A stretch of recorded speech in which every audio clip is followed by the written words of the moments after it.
Hello, welcome to Converging Dialogues. This is Xavier Bonilla. On this episode, I am very happy to have Camilla Nord. Camilla is neuroscientist and associate professor at Cambridge. She has a degree in physiology, psychology, and philosophy from Oxford, and her PhD from the Institute of Cognitive Neuroscience from University College in London. Her primary focus is on the physiology and neuroscience around mental health disorders, and she is the author of the absolutely fabulous book, The Balanced Brain, The Science of Mental Health, and that is what we talk about in this conversation. I'll just say that from the outset here, I have a lot of criticisms about psychology, a little bit of neuroscience, mental health, how it's talked about in society and in the media. And while I have many criticisms, many people will say, well, who do you like? Or who does it well? Or who are some good scientists and researchers? And what about some books that are pretty good that are, kind of for a general audience or a general public?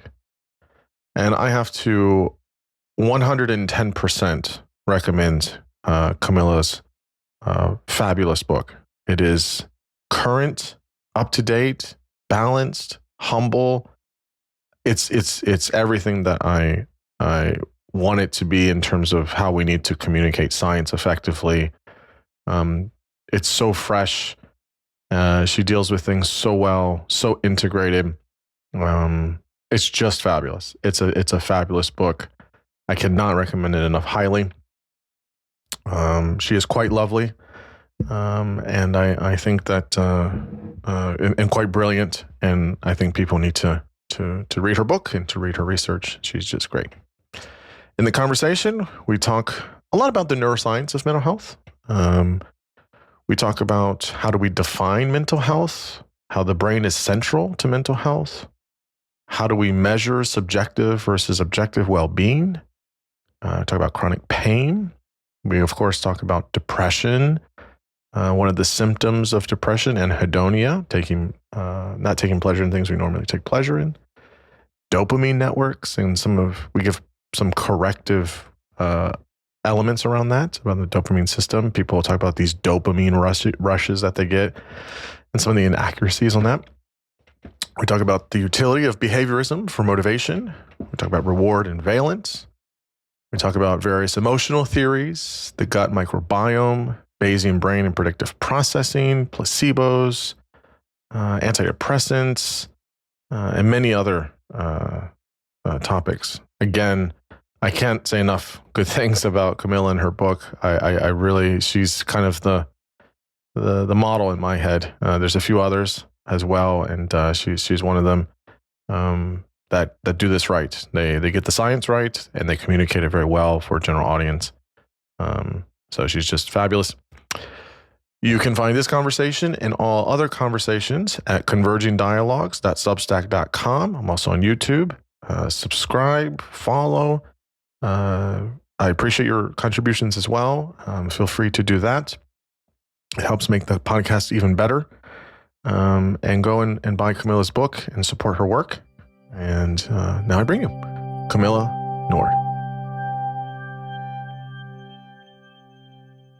I am here with Camilla Nord. Camilla, thanks so much for coming on the podcast. I'm greatly looking forward to speaking with you. Thank you so much for having me. Really looking forward to chatting. Absolutely. Yes. I've been very excited to talk with you. You have a new book out. It's called The Balanced Brain, The Science of Mental Health, and it is absolutely superb. I was very, very pleased with the book. Again, as I was telling you beforehand, as someone that works in mental health and clinical psych, this is up to date. It's a very, very current. It's very balanced. It's none of the nonsensical pop psychology, bullshit that people get half the time. It is good on the science. It's well written. I can't recommend it enough highly for everyone. So this is a fantastic book. That is so kind of you to say. So it's out on the 23rd of January in the US. It's been out in the UK for a couple months already. But I Excellent. particularly like that you think it's absence and bullshit, because one of my real Yeah. sort of, secret agendas in writing the book was to cut through some of what I see as neurobollocks in the world, where neuroscience explanations are kind of exploited, abused a little bit to tell you something kind of meaningless about mental health or even physical health, actually. Yeah, no, absolutely. I hear so many podcasts. I see so many books. I see all this stuff, and it just it's like nails on a chalkboard for me. So you've done a really good service here to mental health generally. So we're going to talk all about it. Before we do, why don't you tell listeners just who you are, just kind of a snapshot of you professionally, academically, and what you're currently into. Yeah, so I'm a cognitive neuroscientist, which means a brain scientist who does human research. So I put people in brain scanners, that kind of thing. And what really has always interested me for more than a decade now is what the brain functions are that support our mental health and that go awry during periods of mental ill health. And my lab has kind of two particular angles on that. One is that we're really keen on understanding how the brain interacts with the rest of the body to shape our sense of mental health, body-brain interactions, our sense of the body, how physiology in the body impacts mental health. But we're also really keen to use that knowledge sort of immediately to test its treatment potential.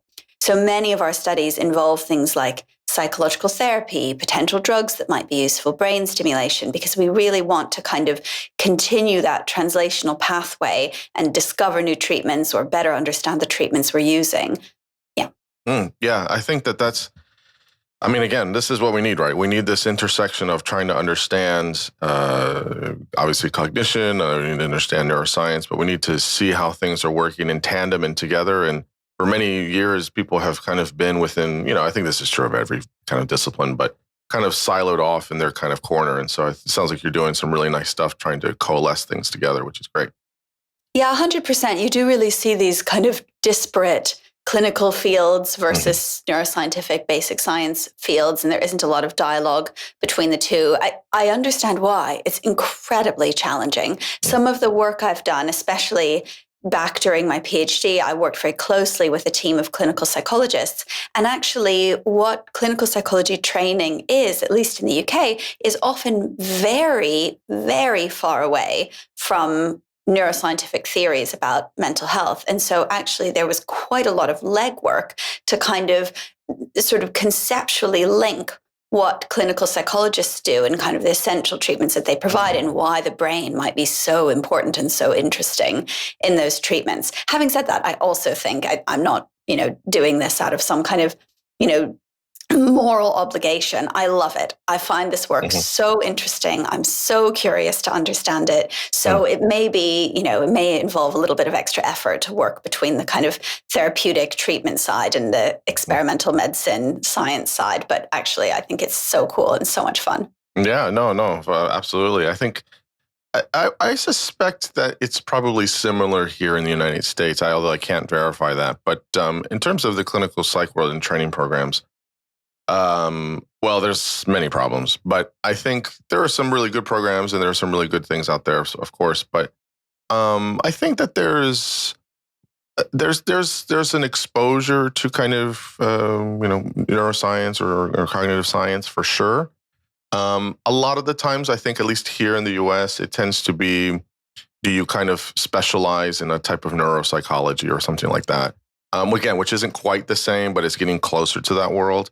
Because you're trying to look at brain behavior relations a little bit more, as opposed to, what is this theory or, what is this intervention or treatment, which is great. But I would agree that there is a kind of distance between kind of current neuroscience, and that's essential to trying to understand, I think, mental health generally. So again, you're doing sounds like moral and fun work at the same time, which is great.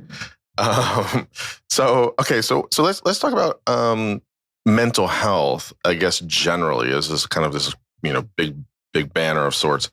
How do you define mental health? And you talk about many things in this, such as, the role of, homeostasis, You can talk about allostasis if you want as well, mental well-being, all these things. How do we understand really what mental health generally is and some of the components that are important for it? Yeah, of course, I don't think of mental health as a binary, you have it or you don't. Mm-hmm. The reason the book is called The Balanced Brain is actually not because I think, some brains need more balance, but actually that in fact, all of our brains, every single person's brain, is doing this kind of continuous, balanced, homeostasis like process to figure out and predict the world around it and the world inside of it. And that's sort of the way it uses information, is to achieve that kind of balanced prediction.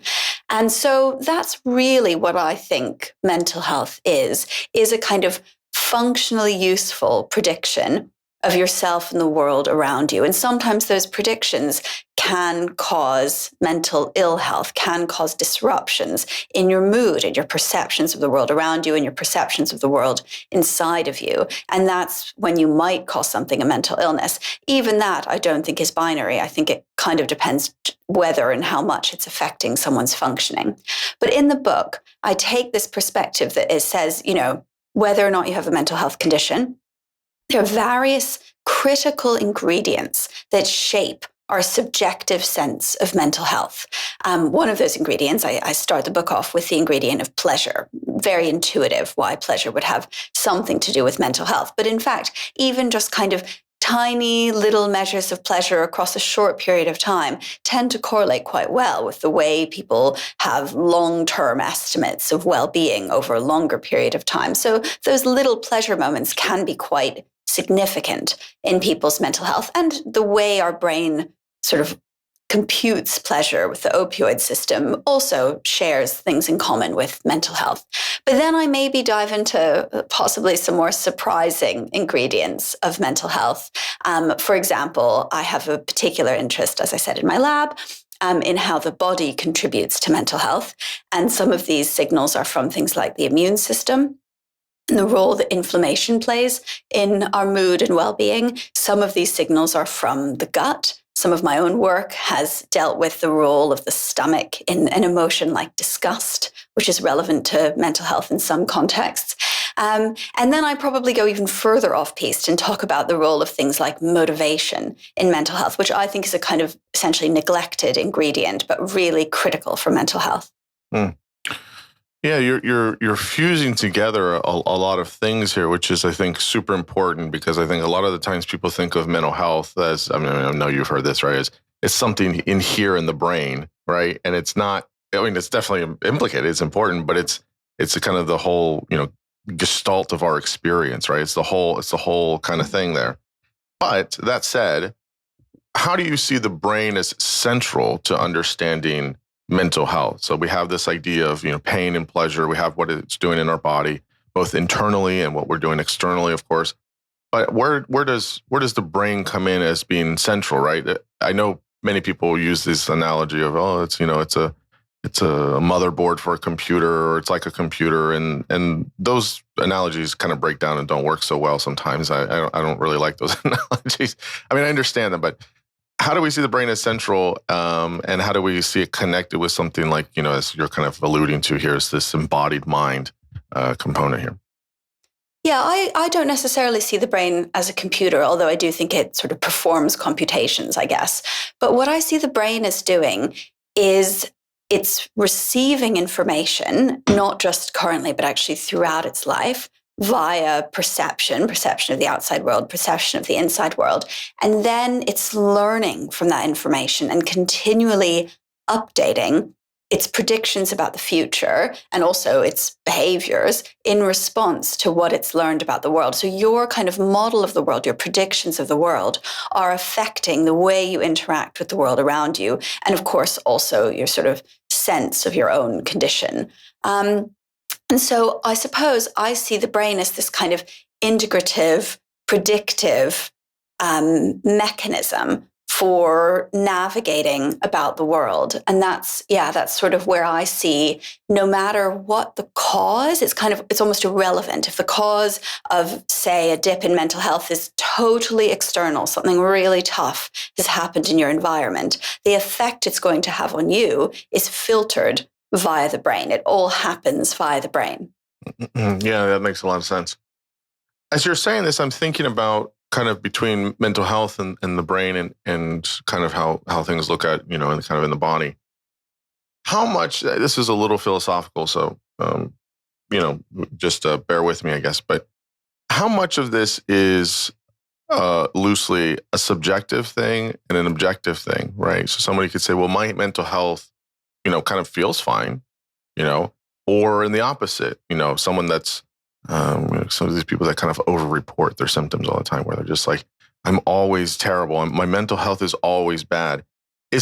How do we have a kind of a metric or a kind of yardstick of kind of sort of objectively, I mean, you're including a subjective or phenomenological experience of a person, of course, but how can we say, again, it's not the binary, but how do we understand some kind of contours around this idea of mental health based on what's being presented in the body, what's being presented, in terms of people's cognition and how that comes out with speech or behavior, et cetera? How do we have some kind of yardstick? I think it's a really tough question. So some of my favorite experiments on mental health managed to integrate things at that completely phenomenological level, how someone's feeling at a given moment in time, with things like objective behavioral measures, how likely they are to pursue or learn from rewards, maybe also with objective biological measures, things like their responses to a particular medication that changes a neurotransmitter or responses in particular regions of the brain. So I do think that we need that kind of mapping between the subjective and the objective to fully understand mental health. I probably don't think the subjective is enough. Sometimes our subjective views of the world are unhelpful. Yeah. We might not realize that. This happens actually in neurological conditions all the time, and we're sort of happy to accept that. So I think sometimes that can be the case in mental health conditions. Equally, I don't want to underplay the value and sort of centrality of subjective experiences. Sometimes something I like to think about a lot is in the context of conditions where you have a sort of measurable physical disruption, things like stroke, multiple sclerosis. You can measure the extent of the damage. That measurable extent of pathology is only weakly correlated with how disabled someone feels, which means that even in the case of physical health, the subjective sense of health is critical, sometimes even more critical than an objective physical measure. Yeah, no, that's a very, very good point. And I wonder how much, again, we're able to sort of kind of bridge that gap, which is, again, it's a big challenge, of course. You talk about pain and pleasure, which was those two chapters were really fascinating. I guess you can tell us about both of them, but specifically about pain. Pain has this role of alarming us to things, and again, a little bit more abstractly, I feel pain is the thing that really, ties us to kind of reality, right? Because sometimes when we feel pleasure, we feel happy, we can kind of say, well, did that really happen? Or was it really as good as I thought it was? But when something hurts, it's like, no, that shit was terrible. I absolutely remember that. That was awful. Like that pain, that hurt, that loss, that whatever. And so I feel like it's a sort of an anchor to reality. It's not the only one, but that's how I kind of see it sometimes. But you talk about it as alarming us to things, which I think it certainly does. But maybe I go a little further. I think it anchors us to reality more than maybe something like more hedonic pleasures or something like that. So maybe just tell us about pain and pleasure and this idea of pain alarming us to things. Yeah, I see that with pain. I mean, I think pain is a really useful signal. We need pain. You wouldn't want to live a life without pain. You wouldn't learn the most important things about what to avoid. So, rarely people can be born without sensations of pain. And it's an incredibly challenging life. You end up with horrible injuries, burns. It's really, really useful to have pain signals, essential. I also think that there's probably a lot of commonalities between just how adaptive it is to feel pain and how adaptive it is to feel negative emotional states. You also wouldn't want to go through life never, ever feeling bad. That's not mental health. Mental health is just an adaptive way of dealing with those moments of feeling bad, which we all have. And the adaptive way of dealing with pain is, of course, to learn how best to avoid it or to deal with it when you have to endure it. And I think similarly so with negative emotions. I think pain, I don't know, probably not all mental health researchers would agree with me on this, but I think understanding pain is absolutely critical for understanding mental health. And I specifically think this is true for chronic pain, because the circuits maintaining chronic pain actually have a lot more in common with depression than they have with nociception, kind of temporary pain that you might feel, if you poked yourself. So I'm really interested in those circuits and the ways of sort of changing those circuits via something like the placebo effect, via effective drugs, because I think that can have overlap with at least some of the maintenance of chronic mood problems. So yeah, I think chronic pain is really interesting. I talk about it in my book from a neurobiological perspective, sort of what's going on, what might underpin pleasurable responses like the opioid system, why opioid drugs and laughter have that overlapping effect on the opioid system, which I find fascinating, but also from a personal perspective, as someone who's experienced chronic pain intermittently for a very long time, I've experienced kind of personally really life-changing effects of expectations on chronic pain that are such a demonstration of the power of our brain's expectations on our subjective health. So that's a kind of objective scientific point that I want to make, but also a personal point for me. No, I appreciate that.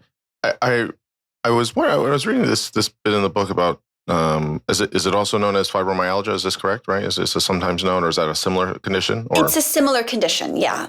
With both of them, chronic pain or fibromyalgia, why is it so elusive to try to understand the mechanisms? And maybe just chat a little bit more about this kind of the connection there about with depression, because you can tell me what you think about this. I have this evolving idea about depression, because depression seems to be quite expansive, because it presents differently. Of course, you can put 10 people in a room, you're going to everyone can have major depressive disorder and it's going to have 10 presentations. Okay, fine. That gets at that polythetic kind of criteria of sorts. But the other component of this is how depression is, if you will, endogenous or seemingly endogenous to so many other types of conditions, right? You obviously see this with eating disorders. You see this with many autoimmune neurodegenerative disorders, MS, Huntington, all these things, Parkinson's.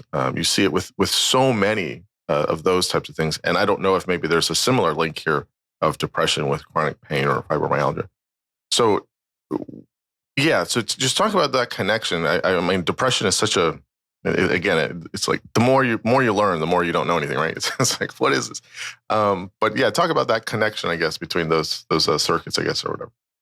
Yeah, I definitely sympathize with the idea that the more you learn, the more you sort of feel ignorant in this domain. I feel that very much so with many of these conditions, where it's sort of like every little discovery just sort of complicates the picture. Yeah. But the way I see it is that the overlap between depression and chronic pain and related disorders occurs not because those other disorders are, quote unquote, all in your mind, but because depression is in your body and in your brain, and so too are those other disorders. And there are overlapping ways in which the maintenance of, say, extremely low mood, lack of pleasure, other kind of core symptoms of depression, there are ways in which those symptoms and their maintenance overlap with the maintenance of chronically painful inputs within the brain, chronically painful signals, let's say, within the brain.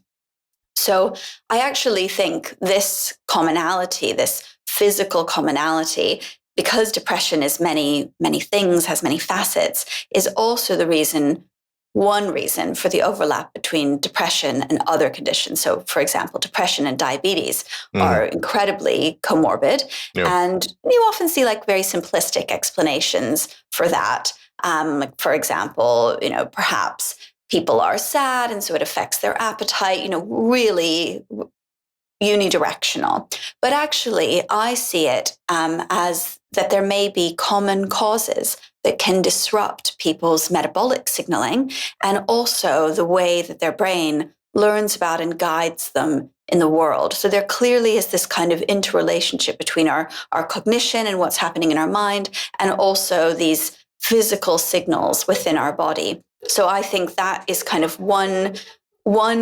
source of depression, one contributor to depression. And then similarly, I think these signals in pain-related regions of the brain are also overlapping with depression. Yeah, that's very fascinating. That the overlap here is what's so.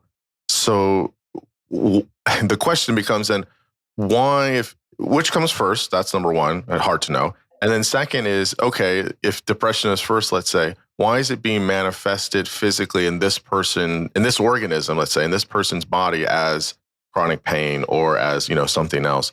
And so it's strange how the overlap can look different in different presentations and why. And yeah, it's more questions, I guess, than answers. So yeah, I agree with that. I guess, the sort of neatest explanation would be to say something like, oh, well, depression is so many different things. It's so heterogeneous that, maybe there's some types of depression that are a little bit closer to some physical conditions and overlap with them, and other types that overlap more with other conditions. I think there's a degree of that that's true. But then there's also a degree, I think, really of just common risk for poor mental and physical health. And those risk factors involve lots of causes, social causes, genetic causes, and then the way those causes affect the brain. Yeah, no, that's, I mean, there's people can see that, things are multivariate and they're complicated. Nothing's a kind of black and white binary. Since we're on depression, you mentioned something like anhedonia, which is, I mean, oh my goodness, that is such a difficult symptom for people and difficult to treat. How do we so anhedonia is this idea of the symptom common in depression of not usually taking pleasure in things you normally take pleasure in. So, if I like watching, tennis, and playing tennis and things about tennis, and all of a sudden I don't anymore. I just don't have an interest. I don't want, or I watch it, but I'm not really getting anything out of it, or, and there's no reason for that. That's one example. There's better examples, I'm sure. But how do you explain anhedonia and ways in which it kind of functions and works, and ideas of how to, kind of navigate this? Because most people, when they think of depression, they think of I'm sad or I'm crying or whatever. But you can, diagnostically, you can have depression and not feel sad. You don't have to have depressed mood. You can have anhedonia. It has to be one of the two. So anhedonia is actually what I think comes up a lot. It's this kind of feeling very, stuck. It's this kind of feeling very like, kind of, dulled, things like that. But how do you understand anhedonia and some of how it works? So I'm really interested in anhedonia, lots of different facets of it. As you say, it's one of the core symptoms of depression, just as important as low mood. Doesn't get kind of understood as well as low mood, also doesn't get treated as well as low mood. Literally, it is not as well treated by our effective treatments. It's often, people might find a response of their mood, of other symptoms of depression, and their anhedonia to some degree can remain. So that's a kind of worry of mine. Sometimes people with particularly high anhedonia are also treatment resistant. It's maybe a kind of population that we have to be particularly looking out for and trying to understand a little bit better. So I'm interested in, go on. And I'll just say on that real quick is that I see that more than depressed mood personally. Like I see depressed mood or low mood or sadness, but I see a lot of anhedonia, a lot. And I think sometimes that's maybe what people say is a kind of functional depression. I don't really like that term, but this whole idea of, I can go to work. Yeah, I can do things, whatever. I'm not, at home, I'm, crying my eyes out, or I'm super sad or something. And yes, I would agree with that. I think that it's just completely untreated, but even though it's the most untreated, I see it as probably more of a common occurrence clinically than sad. sadness or a low mood. Personally, that's a kind of a anecdotal thing, but I see it a really lot more. Interesting. Yeah, that's really interesting to hear. So I think because I think anhedonia is so central, that's maybe one of the reasons why I started my book talking about hedonia and pleasurable responses, because I do think those sort of that minutia, that kind of pleasurable minutia actually adds up and can be quite significant. But actually, in anhedonia, there are very few studies showing genuine differences in kind of immediate pleasurable responses in depression. It's a little bit more complicated than that. Possibly something closer to anticipation of a pleasurable response and or your ability to learn from rewarding responses. And together, these affect kind of your motivation to pursue something potentially rewarding, your sort of retroactively thinking about whether or not you enjoyed it. So, and also to some degree, then that has a kind of additive effect, because then you start to experience fewer pleasurable things. So it can kind of snowball, right? You're not learning as much from them. Perhaps you're not expecting them as much. You're not pursuing them as much. And then you're just literally not experiencing them as frequently as someone who isn't depressed. So it can kind of augment quite quickly and color your perception of the world around you, as you can imagine, because this affects, something like your ability to learn from rewards affects even the most low-level perceptions, your perception of how was your commute today? How was your day yesterday? How was that interaction you just had with your colleague? We're constantly kind of estimating the valence of things. And if you have disruptions in that estimation, then that can result in quite profoundly disabling symptoms. A small adjustment can have quite a big effect. So neurobiologically, it's also really interesting. So anhedonia is underpinned by a few different systems, but the one I'll focus on right now is the dopamine system for a couple different reasons. So the dopamine system has several functions in the brain. One of them underpins our ability to learn from things that are unexpectedly good. This prediction error learning that I talk about in the book, where we have dopamine release when things are unexpectedly better than what we thought would happen. This is a really important mechanism for how our brain learns about positive and negative things in the world and how to get positive things. So this is one of the mechanisms that may underpin anhedonia. But even within that process, there are actually different ingredients that could cause that disruption. For example, sensitivity to the reward itself, or how quickly you learn about a series of rewards. And so that's something we're still really trying to disentangle, because it's not necessarily the same thing. They're not necessarily affected by the same treatments. And then the other thing I'll say about anhedonia, which also relates to dopamine, comes back to that kind of hidden ingredient of motivation that I think is particularly important, which is that our dopamine system also has this role in what we call wanting, as opposed to liking. Sort of liking is a little bit closer to that pleasure response. But wanting is this motivation or drive for something that you feel you need. It's what you maybe think of when you think of addiction, something that maintains addiction, but it's also really positive. It's something that sustains us going about our life feeling motivated to endure effortful things, potentially boring things for something that might be rewarding. So dopamine is also very important in that decision to expend effort to be motivated for reward. And I also think that's an aspect of the disruption that occurs in anhedonia. There's a lot of things there. Okay, so yeah, that's good. So I guess real quick, just as a footnote, you said the dopamine system was one of many. What are the other systems, I guess, implicated here? You don't have to go into them. What are the other ones, I guess, implicated with anhedonia here? So in anhedonia, hedonia in general, you can think of kind of shorter-term pleasure responses underpinned by the opioid system. I think that may be less central, but maybe not entirely irrelevant. So I think it may have a role to play. And then there are aspects of this learning and perception of positive and negative things in the environment system that are underpinned by serotonin. So we also have to think about serotonin. We actually also have to think about a chemical I don't even tend to spend much time on in my book, but is really important in the field today, called noradrenaline, which has to do with computing perhaps the uncertainty of the environment around you. So all of these brain chemicals, which are doing slightly different things in different bits of the brain, are helping us figure out what has just happened to me. Is it good or bad? Do I want it again? How do I get it again? Am I motivated to get it again? And those kind of central decision-making processes that underpin our everyday life. Yeah. That's all these systems are interesting for this. Okay, so motivation is another big one here for patients that are depressed. Again, many people, they feel unmotivated. So this connection here is interesting. The question I have about this bit of it is, if there's a connection with learning, and I guess you could say some type of memory here for the responses for people that have, a lack of hedonia or diminished hedonia. What is the, I am in no way a behaviorist. I'm no way a behaviorist, right? I think there's a valuable contribution historically and maybe even for certain populations currently.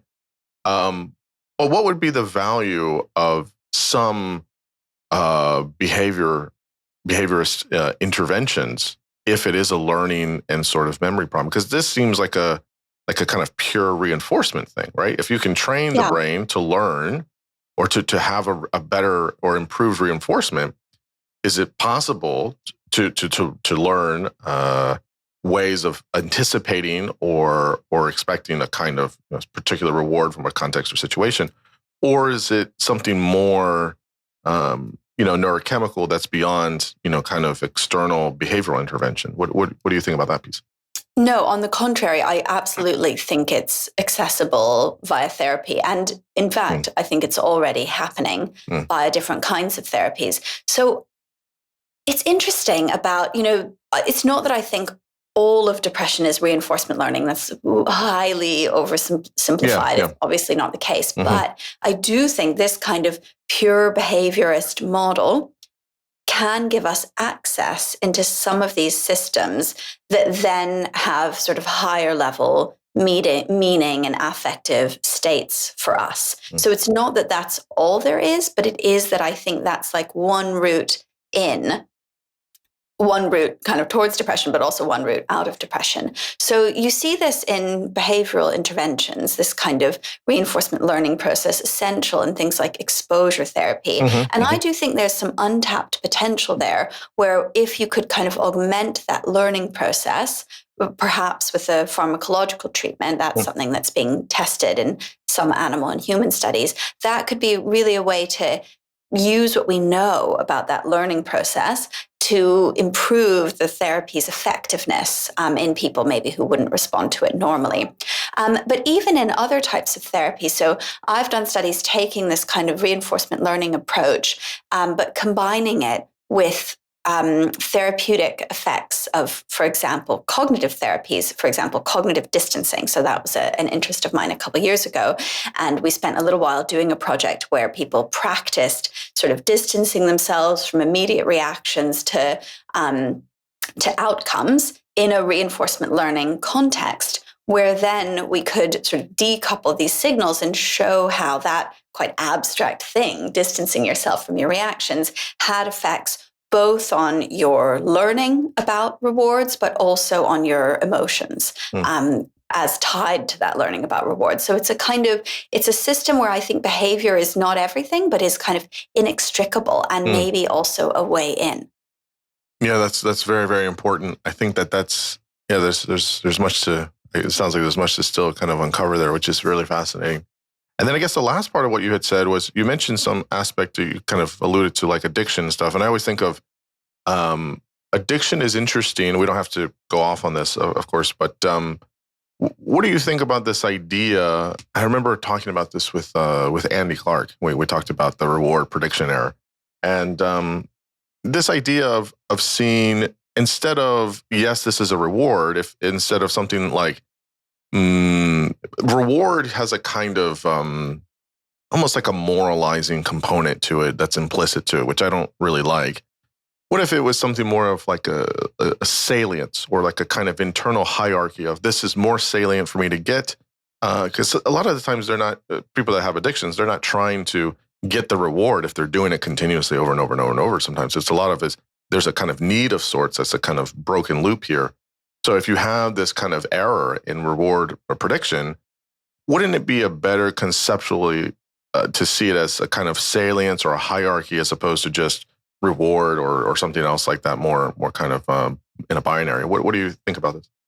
Yeah, I agree with you in that I think sort of every outcome, it's the way we process it is modified by its salience as well as its valence. Mm-hmm. And sometimes, the salience can kind of like overpower it. It's also, by the way, modified by how certain we are of our expectation being tied with that outcome. If it's very uncertain, if it's like very randomly paired with it, we wouldn't learn from it. And in the context of addiction, well, I quite like George Koob's theory that actually, maybe in the beginning, it's a rewarding state, a kind of desire for a rewarding state, but that's not what maintains addiction. The maintenance of addiction comes from this kind of drive to relieve the horribly negative state of not having a drug once you've become dependent on it. And so I think that kind of marries with some subjective anecdotes of what it feels like to be addicted to a drug. Not that you like love it and just want to feel that great feeling again, but actually that you feel horrible without it and you want to relieve that feeling. Yeah, that kind of tracks kind of where I'm seeing it as well.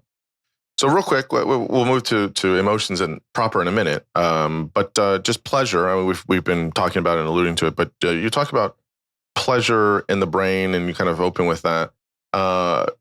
One thing I want to ask about this is, so the orbital frontal cortex is a fascinating part of the brain, definitely in the frontal area. And there's a lot of things I always see. Orbital frontal does many things, but one of the primary things is this kind of social cognition or this social awareness of things, and it does many other parts. How do you see these hedonic hot spots, if you will, and what's the role of the orbital frontal cortex in understanding pleasure and hedonia and things like that? Oh, really interesting question. So when I dove into this world of sort of hot spots and cold spots in the brain, it was really fun because the idea is really that we have lots of areas in the brain that correlate with feeling good, feeling pleasure, but actually very few that can directly cause pleasure. Like if you stimulate them, someone would feel pleasure. And so, why we have these regions and the functional role of these regions, I think is a kind of unexplored mystery. And of course, as I talk about, we also have the reverse. We have these cold spot regions where if stimulated, you would feel really unpleasant. Yeah, so I think, the orbitofrontal cortex does have many different roles. And as you say, some are in these kind of social rewards, social pleasures. And I think this overlap between very, very ancient homeostatic reward systems and social reward systems is really fascinating, kind of looking at relief from hunger, relief from thirst, and the overlap between that and relief from, for example, loneliness. There's been some really excellent work in that domain. And so I think that's really interesting that the social drive is kind of like a homeostatic drive as well. Yeah, it's very, very interesting about, I can kind of make sense because obviously if you look from an evolutionary perspective, obviously we are social mammals. But for humans, it's kind of like on steroids, right? We're like uber social. Although, maybe the orcas and the dolphins give us a run for our money, and we just can't really measure it and test it. Who's to say, right? But nevertheless, we're very social as a Homo sapiens, and the parts of the brain that develop or develop more outside our primate cousins, I think, are in these areas in the frontal cortex, and different parts of the brain. And so that kind of tracks of how much the social component of many of these aspects, especially with pleasure and hedonia, is makes a lot of sense. So okay, let's talk about emotions. The the big mystery that keeps evolving of sorts. So you'll be familiar with the universalist approach and the social construction approach and all of these kind of models. And I've talked to many of those different folks here on the podcast. Not at the same time, unfortunately. That would be so much fun. And I kind of have my view. If you can believe it, I have a sort of middle view, if you will. Oh, what's your view? So my view is, so I like the heuristic.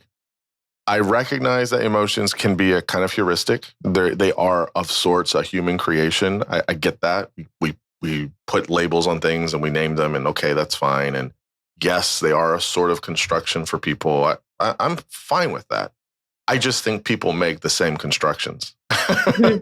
Yeah, and like, what a weird coincidence, that across really disparate cultures. Right. So again, I don't do the research or have probably the brain power to do all the neuroscience, but I do think that folks that I have talked to that do, I do think something like, if you want to conceptualize hunger as an emotion, there's people debate this. I think there's a good place for that. I think you can find physiological substrates of where hunger activates and it happens with all humans and probably many organisms. So, and as an emotion, I think you could kind of tie that in with other things. Disgust could probably be in there. But I think of things like pride, which is, cross-culturally has a lot of manifestations. But I think of something like, just as a simple example I kind of use is, if I go to a funeral, you can have different expressions of sadness, right? You could have no crying, you could have weeping, you could have laughter in some ways. Some people feel very anxious in awkward moments or really tough moments. You could have, there's so many different expressions.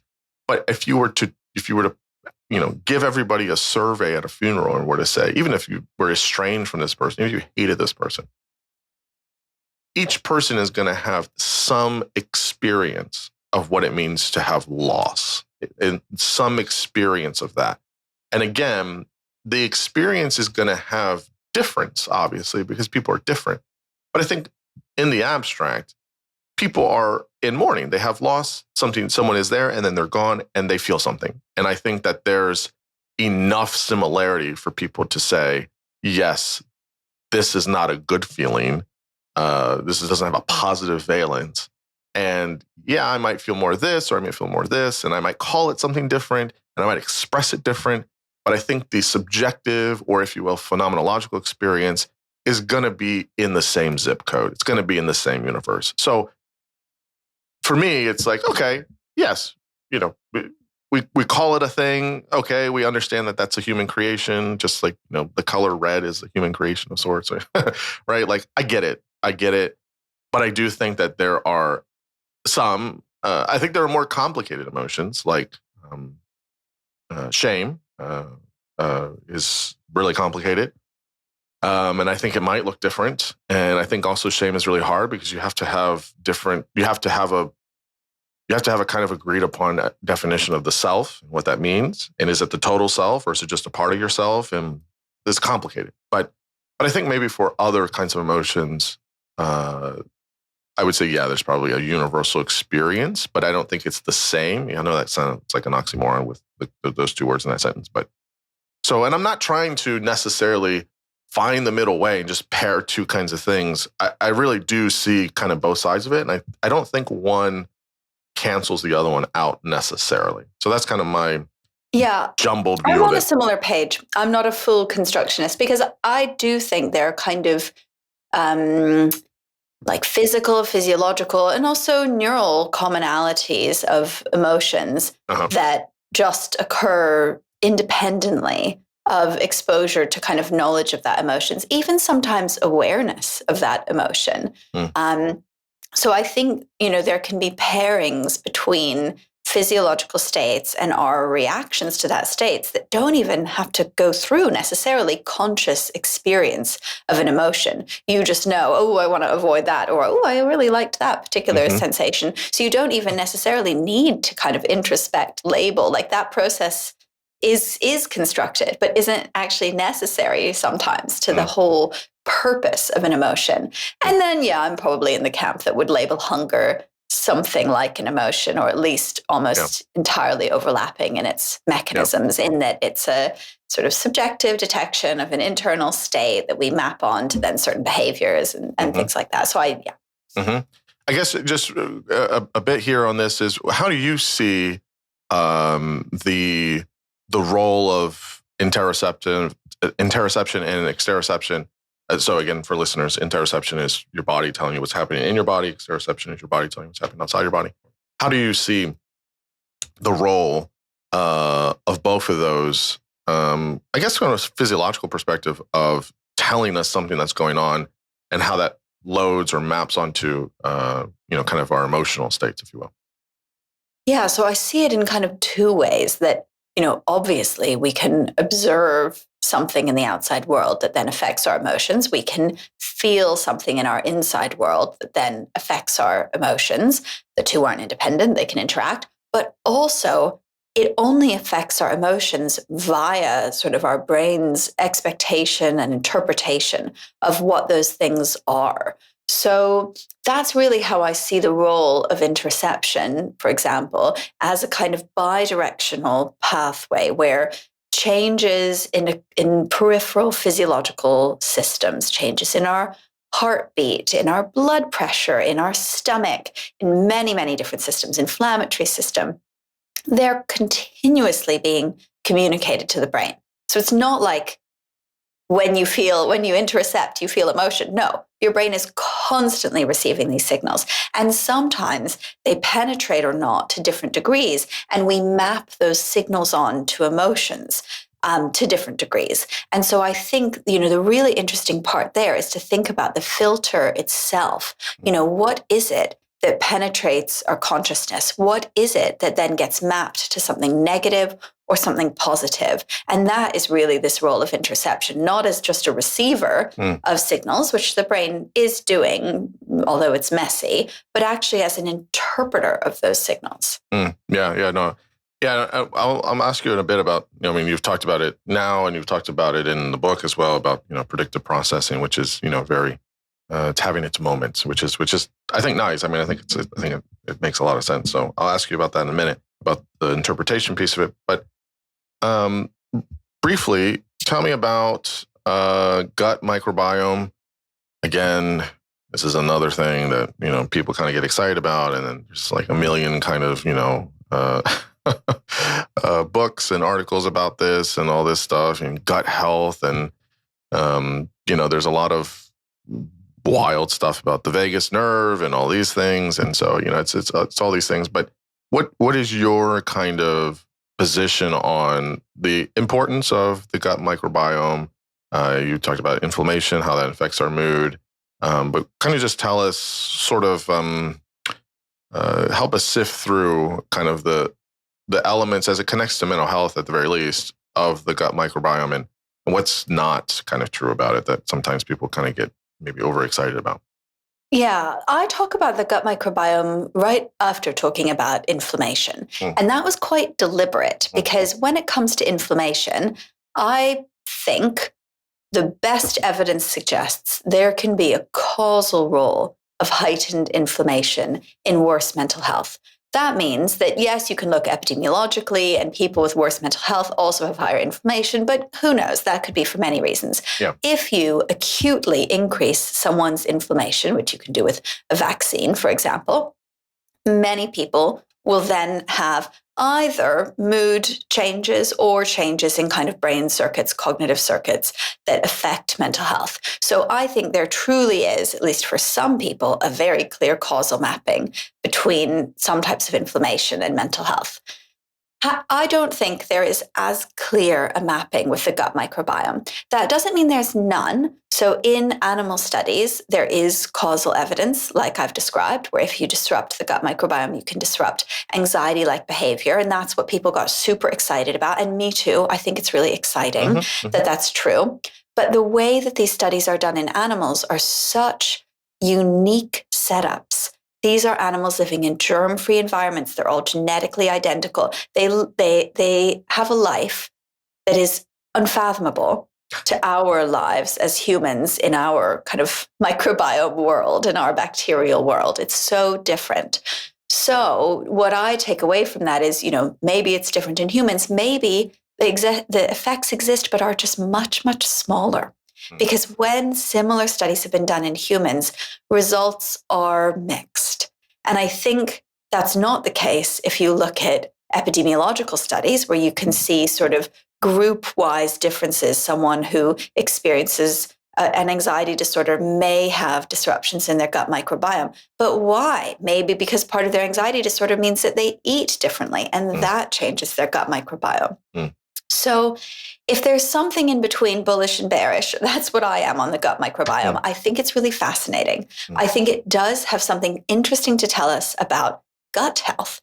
I think whether it has something independently interesting to tell us about mental health, the jury's still out. But of course, from my perspective, I think gut health is important in mental health. So if somebody takes some kind of supplement to enhance the diversity of their microbiome, it helps with their gut symptoms, and then they have better mental health, fantastic. But I would like to know why. That cause is still very important.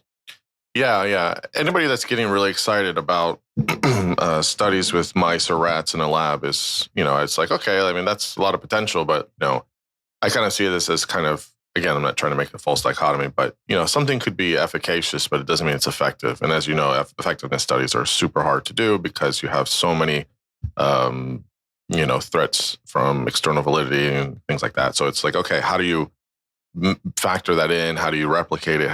It takes a while, especially for things that can be very difficult to kind of measure. So I think... Yeah, my caution in animal studies also comes, from other fields. If you look at dementia treatments, there's this very sad quote that I heard from it was, I think, a relative of a patient with dementia a couple of years ago. And she said, the mice keep getting better from these drugs, but my husband keeps getting worse. Yeah, that's quite a sobering quote. And yeah, I would agree. I think that's, again, people don't live in factories, or they don't live in labs. They don't, so we're exposed to a lot of different things. So it's, I think we have to be very kind of tenuous in our excitement of sorts. So tell me really quick about, we've mentioned at different points, so you don't have to go on with it. But again, just to kind of corrective here, I'll have people colloquially tell me about, well, it's a dopamine rush, it's a dopamine hit, it's all these things, right? And I'm not that asshole that corrects people or whatever. However, I do cringe a little. I get very annoyed, so I try not to say too much all the time. But yes, dopamine is a neurotransmitter in the brain. There is a reward system with dopamine. Those things are real and they exist, and you could get some kind of pleasure from it, but kind of educates us on what dopamine itself is, the reward system, and what it is not, and how there are many different things that the dopamine reward system is doing, not just one unitary kind of thing. I also often have to try not to be an asshole in situations like that. I think I don't correct people. It's just because I know what it means culturally, like linguistically, semantically, I get what they mean by a dopamine rush. I also think it is definitely, it's almost certainly not dopamine that they're talking about. I can't access their personal experiences. But I think what people say when they feel that rush, if anything, it might be an opioid rush. It might be a kind of endogenous, innate opioidergic response to something that they really like. What dopamine feels like is probably not nice in that way. It's probably not pleasurable in that way. This is that pleasure versus wanting distinction. So it might help you learn what you might pursue in the future, but that's not really because it feels nice. That's because it is a learning signal to help you pair things and motivate you maybe to pursue the thing that predicts that in the future. Or it might sort of be that baseline wanting that you can see in, for example, dopaminergic drugs, where people have a desire for them without necessarily experiencing pleasure. In my book, I talk about some anecdotal experiences of people taking dopaminergic drugs, and it's not that it's fun for them. It's not like they sort of love the feeling. It's that it's sort of moreish. Do you know what I mean? So that's really the dopamine rush, when you just kind of want something, even if you don't like it, you just have this kind of innate desire for more. So yeah, that's what I would say about the reward system and dopamine. I also think that sometimes these like dopamine detoxes, etc., really irk me, because the central role of dopamine in another system is to help us move. Boy, would you not want to detox from dopamine. And if you said this to a patient with Parkinson's disease, I never would. It would be purely insulting, because they have a profound deficit in dopamine, and then they cannot initiate movement. It's enormously disabling, and also it can cause apathy and other kinds of problems. So you don't want less dopamine. Yeah. Yeah, I mean, I think that obviously kind of culturally and things like that, people mean, is kind of, instant gratification, limited self-control. And that's fine. I mean, I understand that, but it's not, I don't know how people kind of conceptualize the brain of this kind of, there's like, there's a door it gets you from room A, and then you walk over to room B, and that's how it works. Like the brain is like not that way in many regards. It's, there could be pieces or components, but more like a labyrinth. Yeah, for sure. A lot of things going on. I haven't even named all the functions of dopamine. In some bits, it supports lactation. Like don't mess with dopamine. Right. I totally agree. So just real quick, again, let's another footnote here. So you talk about it in the book, and you talked about it a bit here. I guess just kind of before we go into some of the other topics, Bayesian brain, predictive processing, all these things having their moment. How much do you kind of like, I guess I don't say officially, but do you adopt that kind of approach, or are you just kind of having some overlap with it that could be helpful? I was lucky enough to talk with Carl Friston for 3 hours on the podcast a couple of years ago. I understood like 10% of it because he's a genius. And I mentioned Andy Clark and a few other people that have done predictive processing kind of proper. I don't know. Where do you see like kind of your, where you do your science and your research of, with mental health, kind of proper and specifically, and how much does having a understanding of a Bayesian brain or predictive processing approach help to understand it or not, or pieces of it? Where do you see it? I think, and certainly my work and my book is within the predictive processing framework. That really is the way that I think about how we construct our sense of mental health, where that subjective sense comes from. It's also where I think our sense of physical health comes from. So this is probably the way, the kind of most informative theory that has informed how I think about perception, exteroception, interoception. So yes, I am definitely within that model. There are probably people who are, maybe more extreme than me about exact implications of that model, but I am within it. Yeah. Okay. Cool. Yeah. It's sometimes I think people are taking some ideas, and some people are very much using the framework. So sometimes it's not to put people in a box, of course, but it's nice to know, like, okay, it's a kind of language of sorts that people kind of understand, of saying, oh, okay, this kind of, makes sense of, there's a similar language when talking about these things.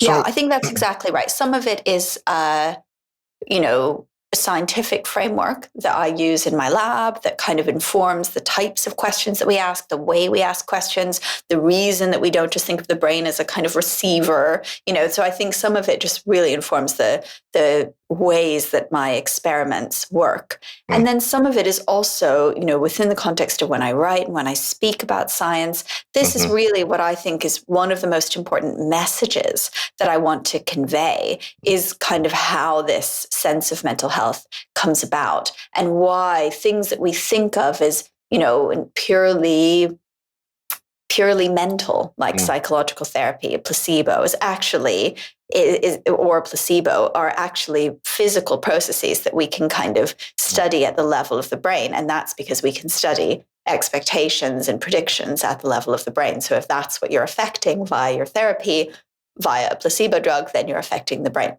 No, I fully agree. Okay, so tell us about placebos. Placebos are interesting. They have an interesting history as well. I guess you can reference history if you want, but more acutely, what is the kind of current state of how we understand placebos within the? I mean, there's placebo generally within scientific study, but I'm meaning it more for studies within mental health broadly. What are they? How do they work? Why do we use them? And you can, if you want, give the example of homeopathy, which is another frustrating thing. So, tell us about placebos. So, if I think people might have jumped the gun a tiny bit on the microbiome, I think people have not reacted enough to our incredible placebo work. Our, in the neuroscientific sense, is work that was done pre my career usually. So this work shows that the placebo effect is so powerful, it can activate the same brain networks as active drugs. It can diminish the effect of an active drug that we know works if you think it's a placebo. It can enhance the effect of an active drug if you both expect a drug and you get one. So no matter whether you think you're getting a real treatment or not, you're actually always getting placebo because your expectations are always modifying your physical and mental reactions to a particular drug. I think it's kind of the key into that subjective sense of health thing that I was talking about, the difference between, what the objective pathology is and what your subjective sense of disability is. That gap is the placebo effect. Or at least the placebo effect is a way to understand that gap. So I think placebos are really powerful. Sort of, I support suggestions that open label placebos could even be useful clinically. So that means when you know you're taking a placebo, and there's data to suggest that even those drugs are helpful. So a sugar pill, when you're told you're about to take a placebo, but you still get it out of a packet, you take your placebo, those can still have effects on some types of symptoms. So I think we may be kind of underusing placebos.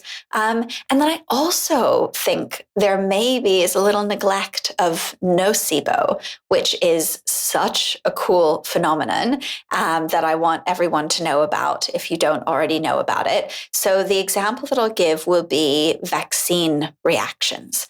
So when you do a vaccine trial, a COVID trial, something like that, you have to report all side effects. Not just side effects to the vaccine, but also side effects to the placebo.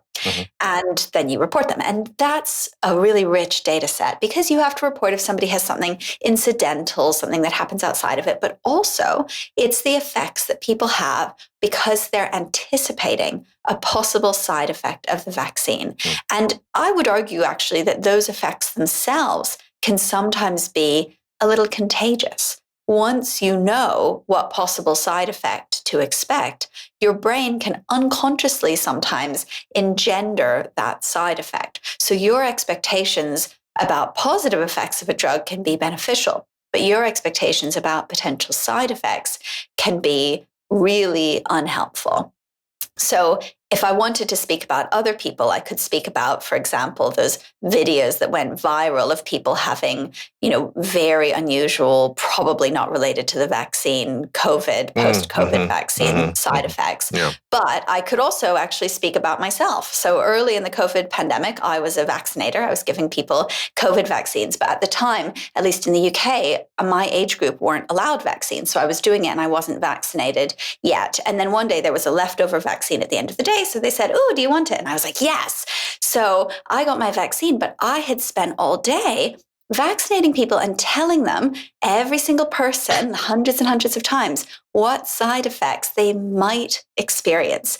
And when I tell you my side effects to that vaccine were ridiculous. I was so weak and shivery and I had pain. And some of that was probably the inflammation from the vaccine. And some of that was probably the nocebo response. Mm-hmm, mm-hmm. That's very interesting.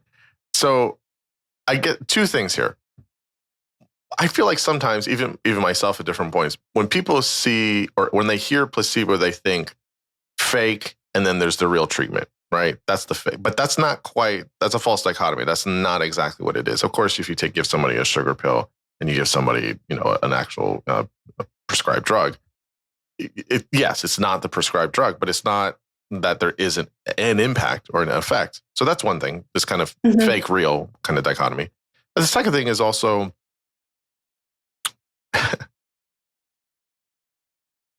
with placebo drugs or placebo of any sort, treatments, is the anticipation enough where we're just creating or we're making up effects in our brain? Like we're just like, and if you do that strong enough, do you actually have a physical response?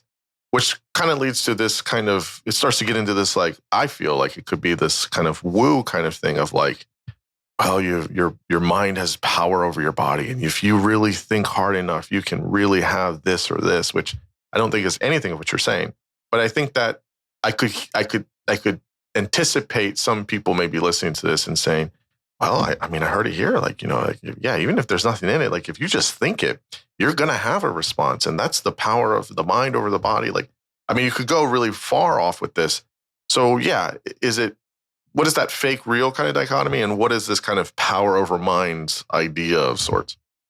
Yeah, I'm really glad you brought that up. So I do think the fake real dichotomy is unhelpful. They're both real, but they're doing different things. And I think it's quite similar to how you might think about, different origins of a disability. I don't think that some physical disabilities are fake because they originate from more cognitive or psychological origins, depending on the physical disability.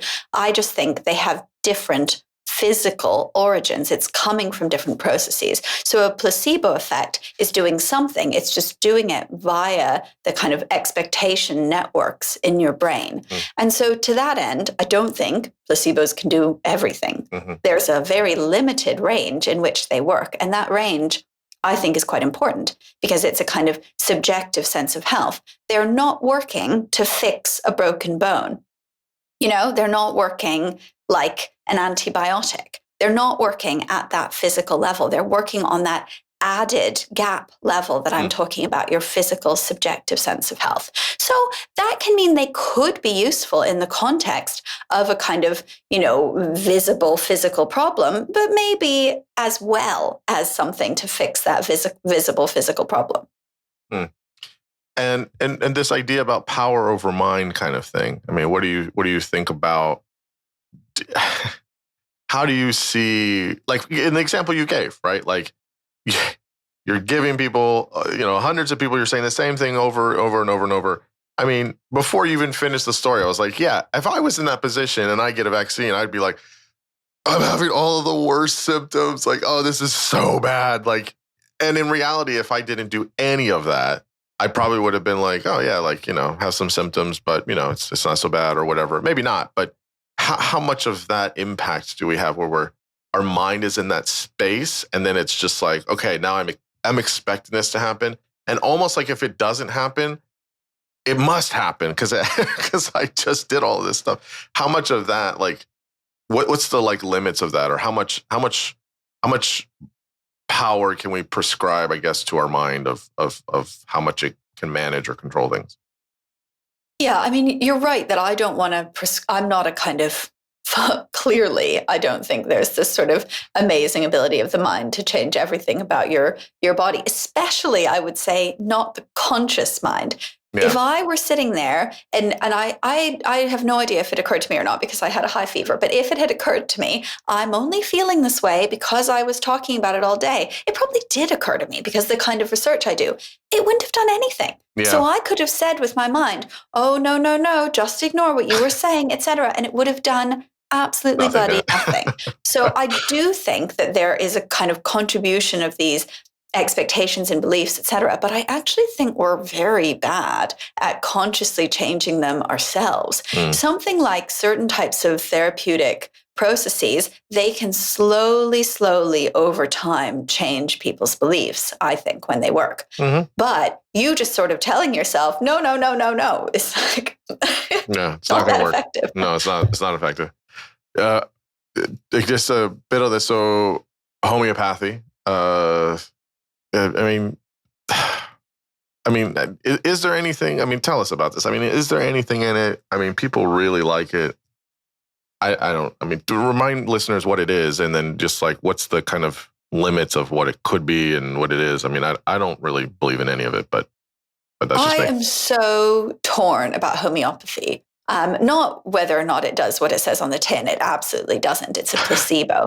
But whether or not we need to be sort of like regulating people's use of homeopathy. So in the UK, there's a big debate because, of course, our health system is nationalized. Yeah. So should we be paying for people to have access to homeopathy?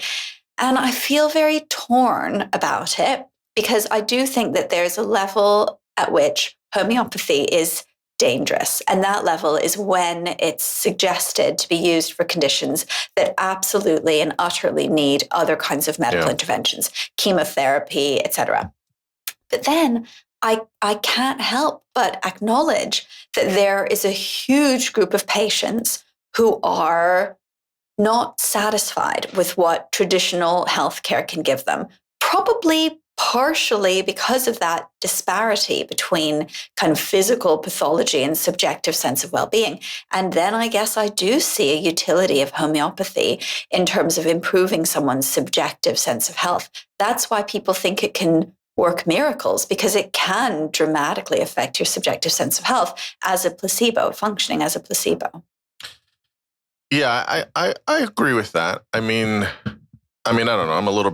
I'm probably less torn about it than you are, but I don't know. I just keep thinking about that whole like water memory thing, right? Where it's like, no matter how much the water changes or whatever, it still has some memory of the substance previously. And it's just like, I don't know. That just sounds like, I just can't get with it. I don't know. I don't know how proven that is. And like, I think there's. No, but I don't think there's any proof of that. No proof. I don't even think there's like a mechanism by which it could work.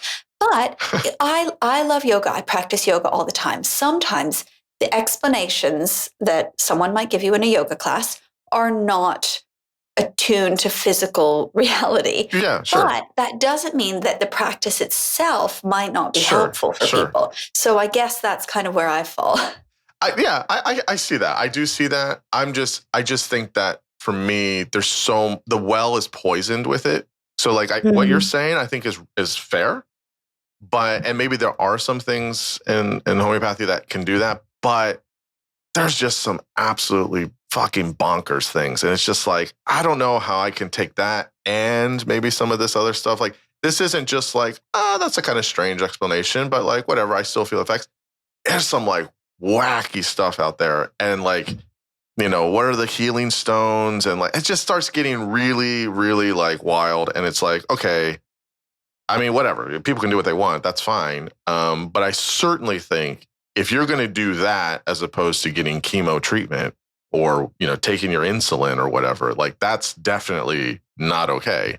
And I think I think it's fine if people kind of like yourself kind of know like, okay, like I know what this is, I know what it isn't, and I'm fine with that. That's cool. But people don't usually feel that way. They're usually like, no, I'm going to tell you, like, this is real. This is a thing. And it's like, I don't know. I won't get off on a religious tangent, but it feels very much like kind of how people view religion. It's like, no. Yeah, it absolutely does. And having said that, I would never, I don't take any homeopathy. I'm not saying you do. So it's not, but I guess I just feel like, I feel very torn to sort of disparage something other people find helpful, even if I think the reasons that they find it helpful are the wrong reasons. I guess I wouldn't be averse to people taking something and saying, oh, I'm taking this. It's a placebo, but it works for me. That's what I would like people to say. That's how I'd like people to explain them. That's fair. I get that. That's kind of what you're saying is kind of where I've fallen on like people that pray. It's like, just basically talking to yourself, or you're talking out into space, and that's fine. Like if that it's not harming anybody, if I think not really, but I think it's one of those things where it's like sometimes it can be if someone's in a tough spot, that can be they think it's real, and that's fine, I guess. But it's one of those things where it's like, yeah, it feels it can give them some peace. All right, okay, but I don't know. It's not a great comparison, but it just feels sort of in my view, it feels sort of in the same universe to me. It's like, okay, like that's fine, but I don't know. Yeah, equally, if someone is praying, for their daughter to recover from cancer instead of taking them for chemo, then prayer is very destructive. And this happens. And I have known people that did not go to their doctors because they thought some prayers were going to cure them of their heart disease, and they died. Anyways. Okay, so is therapy placebo? This is a question I've thought about for a long time, and I'm actually not.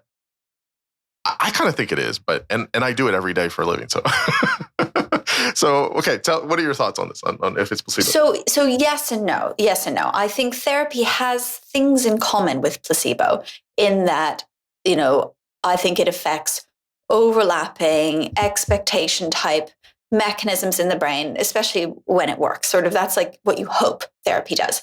I also think therapy does other things. It depends on the type of therapy. You have many therapy types where actually what you're doing is modifying someone's physiology. You're trying to get them to regulate their breath, regulate their heart rate. So that's clearly not placebo. That's an active intervention that you're doing. So I think sort of placebo is one important ingredient, I guess, in what therapy is. One key element of it, but maybe not everything. I think there are many aspects of therapy that are not actually placebo, but that are other processes to improving someone's mental health.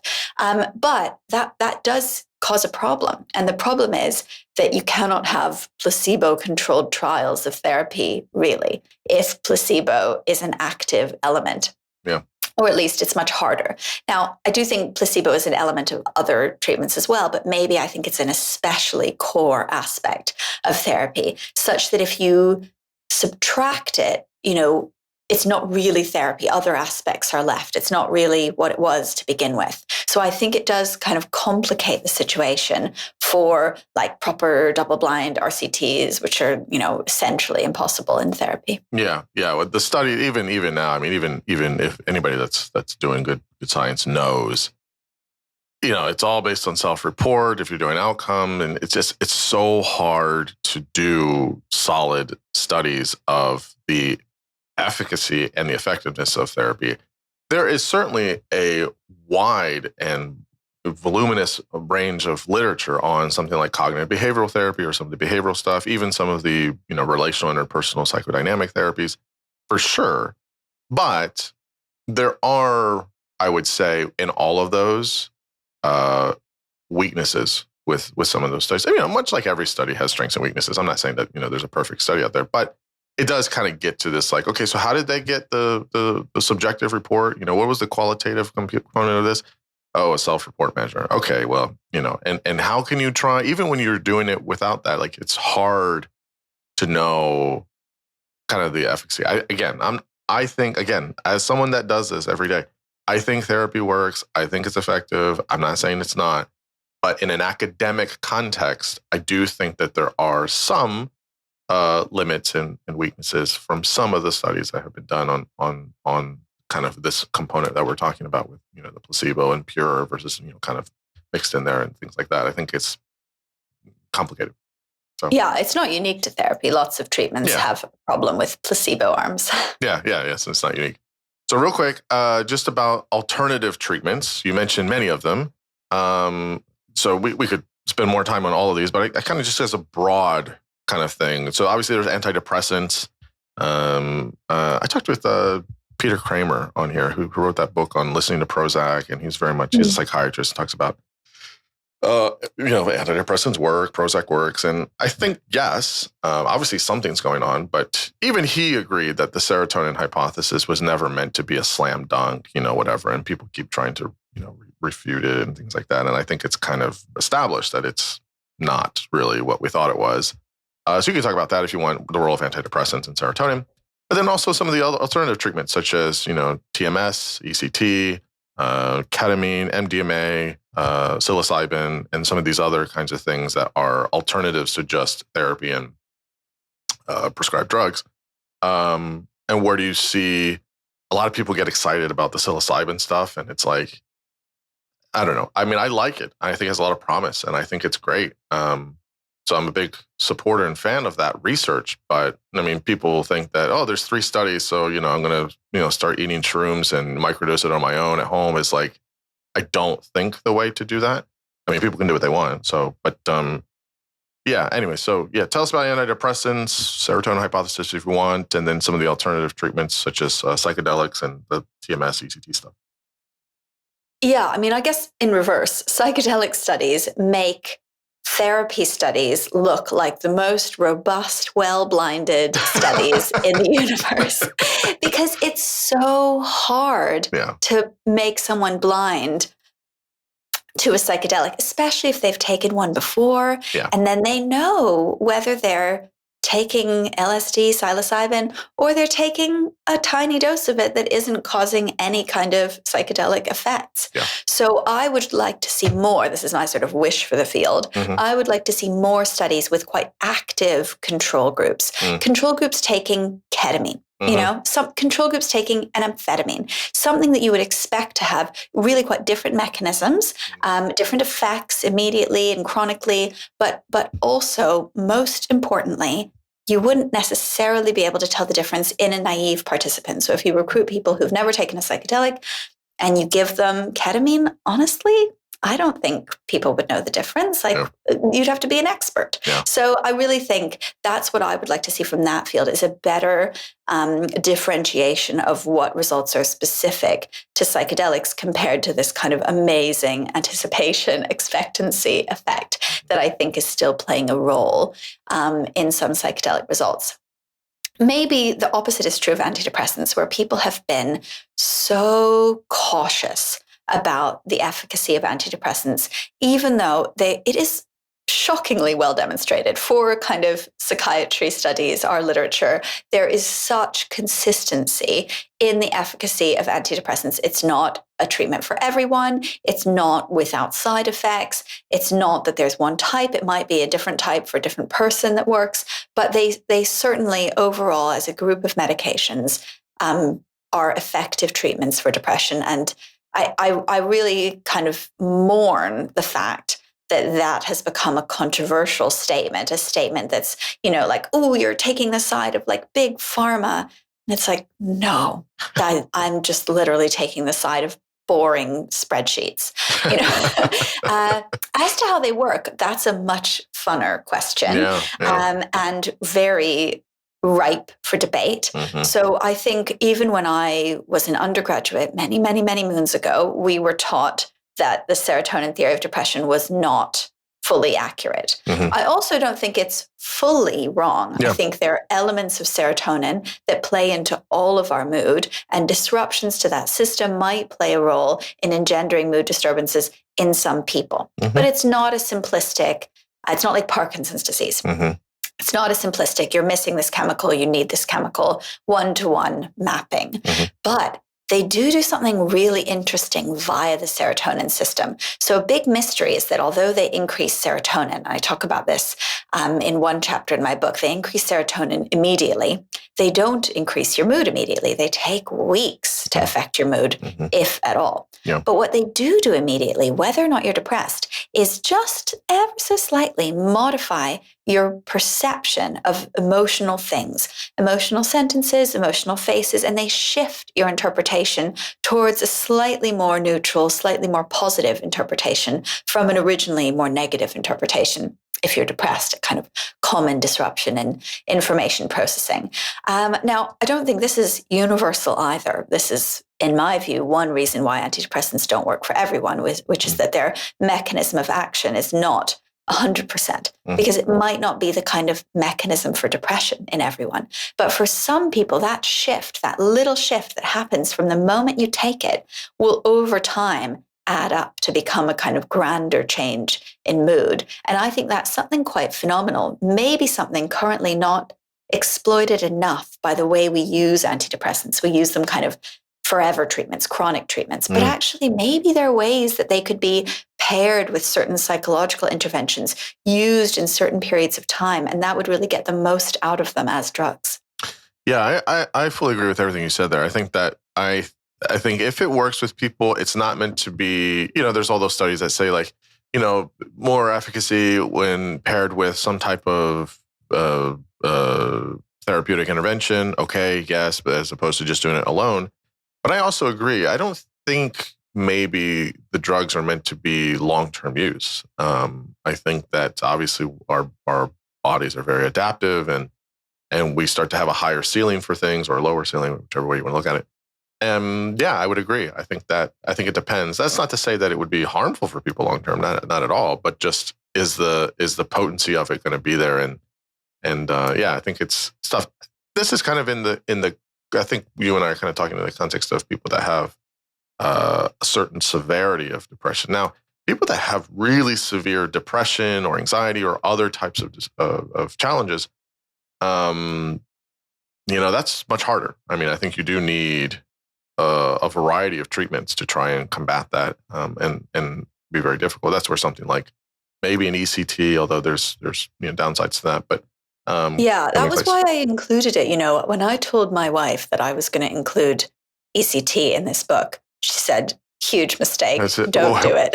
One flew over the cuckoo's nest. What are all the films we've seen about all that? She just knew that the reception that I might get is as, promoting some horrible intervention that would provoke these feelings of like, no one should be subject to that.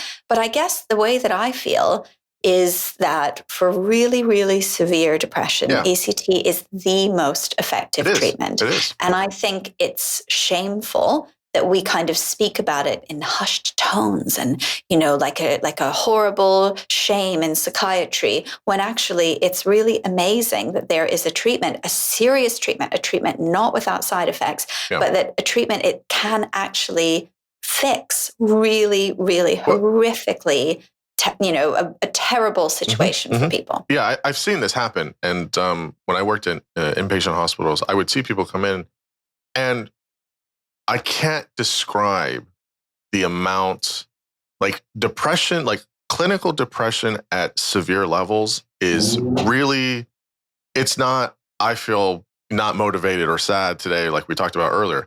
Severe depression clinically is almost catatonic, right? Yeah. It is, I mean, really almost disturbing to see. It's like, oh, wow, like it's a really kind of thing to behold. And then seeing people come in, again, in an inpatient hospital to get ECT treatments and to see them be improved is a marvel. And I mean, that's what, when I read that in the book, that's what I took it as. And that's what I'm saying. I think that's what you're saying. We're talking about extreme, severe forms. This isn't that common. I'm not saying it doesn't happen, but of depression. Not that your fluoxetine isn't working, so go and get some ECT treatments. Nobody's saying that, of course. I think it really is very extreme cases, and again, it's a marvel that it can be effective. So I think that's a positive thing. Okay, so all of these things about mental health. How do we look at mental health, knowing all the science behind it and these things accurately, and how do we talk about it without all of the pop psych bullshit and the Instagram influencers and the memes and the self-help books? And I think that as critical as I am of those things, people do need something that is very tangible, something that is very informative and accurate, not these kind of shortcuts to make a quick buck.